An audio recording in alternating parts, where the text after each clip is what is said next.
Política, com Rosiane Carvalho.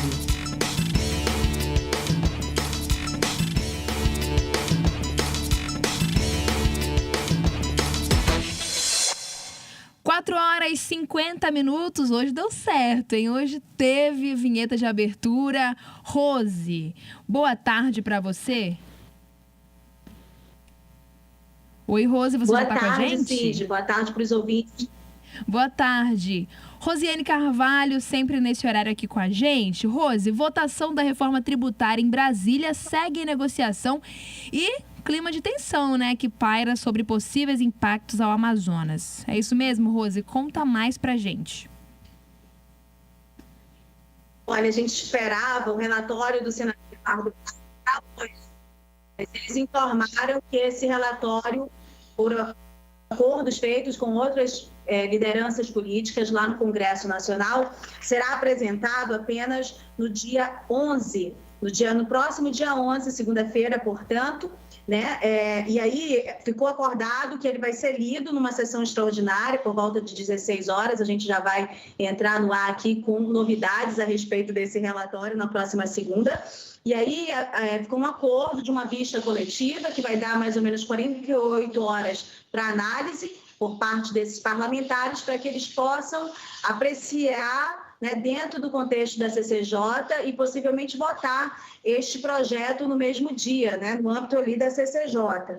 A expectativa é que ainda este ano esse projeto seja votado no Senado e na Câmara, como é a vontade também do governo federal. Cindy. Opa, esqueci de ligar o microfone, Rosiane. Estudo inédito aponta que terras indígenas influenciam em 80% as chuvas que abastecem o agro. A gente falou sobre isso hoje durante a programação, falamos no Band News Amazônia, primeira edição, também rapidinho, né? Uma pincelada sobre esse assunto, mas você tem mais informações sobre isso, né, Rose? Eu tenho observações, comentários, mas eu queria terminar o assunto anterior. Assim, de estar um delay aqui, aí botando pausas para poder ver se você está me ouvindo também. Hoje está com problema de chuva, né? Então altera aqui a nossa comunicação. Eu queria acrescentar para vocês, em relação à reforma tributária, vocês sabem, a relatoria do senador Eduardo Braga, senador amazonense, líder do MDB. Lembra que ontem a gente falou que havia uma expectativa sobre reunião dele com o ministro Fernando Haddad? Pois, portanto, essa reunião ocorreu. As pessoas que estiveram com o senador Eduardo Braga, pessoas que eu falei hoje, elas me colocaram que ele saiu da reunião avaliando que ela foi boa. Foi uma boa reunião, uma boa expectativa de resultado, especialmente para o tema que é da nossa atenção, que é a Zona Franca de Manaus. Esse é um ponto. O outro ponto é da avaliação de todas as tratativas, conversas que há neste momento, é que o que tem no contexto da reforma tributária para a Zona Franca neste momento é muito positiva, sobretudo nos dois pontos, Cindy, que o IPI, que é um dos impostos que foi colocado como extinto nessa reforma tributária, ele continua valendo para os produtos fabricados na Zona Franca de Manaus, o que garante uma contenção, uma barreira para a Zona Franca. O que significa isso? É que esse imposto ele está extinto em todo o país, mas para quem quiser fabricar o que é fabricado na Zona Franca de Manaus, em outra região, terá que pagar este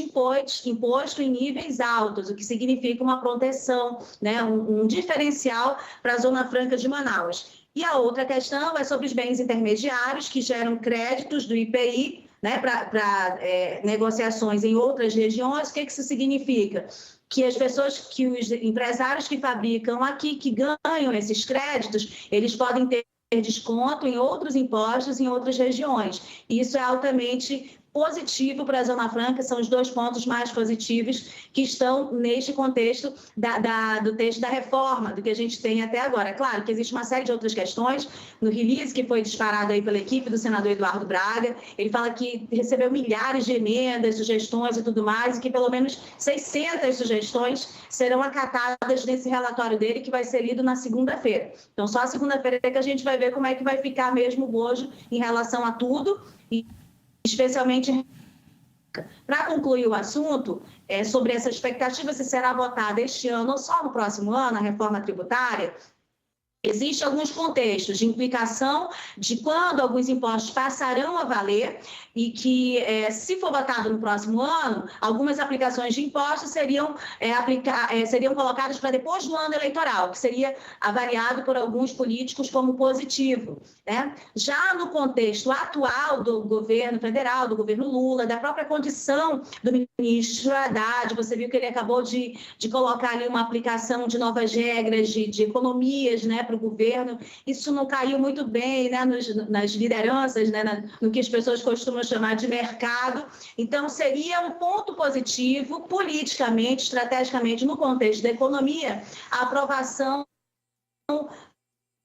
ainda este ano do texto da reforma, nem que seja no Senado, que pode, claro, a partir de negociações e entendimentos, ocorrer no Senado e na Câmara, né? Então, é isso, o resumo da ópera em relação à reforma tributária. Rose, agora sobre esse estudo que a gente falou sobre as terras indígenas que influenciam em 80% as chuvas que abastecem o agro aqui na região, o que você tem pra gente sobre isso?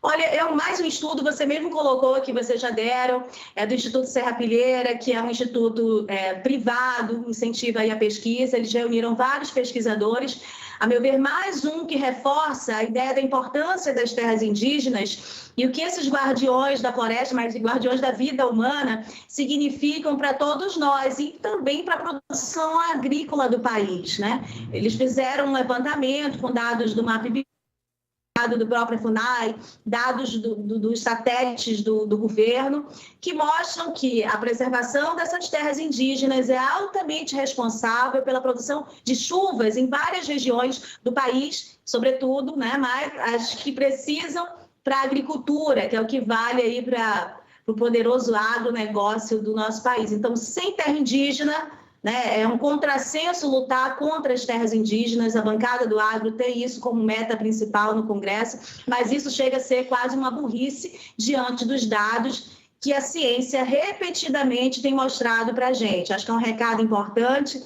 altamente necessário de falar aqui no Amazonas e em Manaus. Por quê? Porque o estado do Amazonas é o estado com maior quantidade de indígenas e de terras indígenas do país.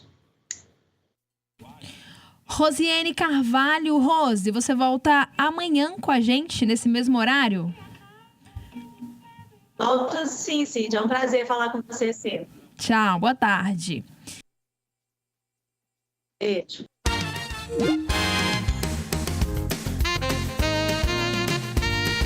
Não há tempo ou há tempo, Alex Ferreira?